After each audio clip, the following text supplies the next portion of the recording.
ఈరోజు ఏప్రిల్ 11, 2025 చెన్నైలోని మా చిదంబరం స్టేడియంలో ఐపీఎల్ 2025 సీజన్లో 25వ మ్యాచ్లో చెన్నై సూపర్ కింగ్స్ మరియు కోల్కతా నైట్ రైడర్స్ తలపడనున్నాయి.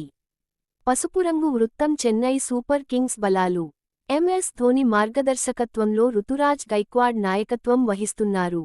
బలమైన స్పిన్ దళం, రవీంద్ర జడేజా, రవిచంద్రన్ అశ్విన్, మాథీషా పతిరానా వంటి స్పిన్నర్లు.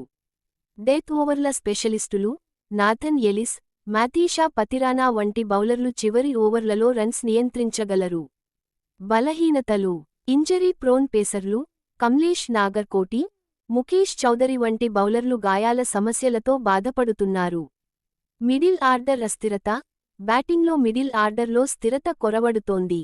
స్పిన్పై అధిక ఆధారపడటం, వేగ పిచ్లపై స్పిన్నర్లపై అధిక ఆధారపడటం సమస్యగా మారవచ్చు. ఊదారంగు వృత్తం కోల్కతా నైట్ రైడర్స్ బలాలు. బలమైన బౌలింగ్ దళం వరుణ్ చక్రవర్తి, సునీల్ నరైన్ వంటి స్పిన్నర్లు మరియు హర్షిత్ రాణా, అన్రిచ్ నోర్ట్జే వంటి పేసర్ల. ఆల్రౌండర్లు ఆండ్రే రస్సెల్, మోయిన్ అలీ వంటి ఆటగాళ్లు బ్యాటింగ్, బౌలింగ్ రెండింటిలోనూ రాణిస్తున్నారు. బలమైన top order Venkatesh Iyer, Quinton D కాక్ వంటి బ్యాట్స్మెన్స్.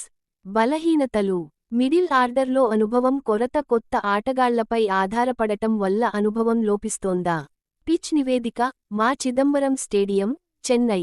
యాస్టరిస్క్ సగటు స్కోరు: ప్రథమ ఇన్నింగ్స్లో సగటు స్కోరు 164 పరుగులు.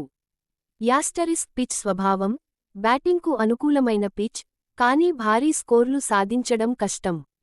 మ్యాచ్ అంచనా: ప్రస్తుత ఫార్మ్ను పరిశీలిస్తే సీఎస్కే ఈ సీజన్లో 5 మ్యాచ్లలో కేవలం 1 విజయాన్ని మాత్రమే సాధించినది. ఇంకా బ్యాటింగ్ మరియు బౌలింగ్లో స్థిరత లేకపోవడం వల్ల వారు ఇబ్బందులు ఎదుర్కొంటున్నారు. ఇతర వైపు కేకేఆర్ బలమైన బౌలింగ్ దళం మరియు ఆల్రౌండర్లతో మంచి ఫార్మ్లో ఉంది. ఈ నేపథ్యంలో కేకేఆర్ స్లైట్ ఫేవరెట్గా కనిపిస్తుంది.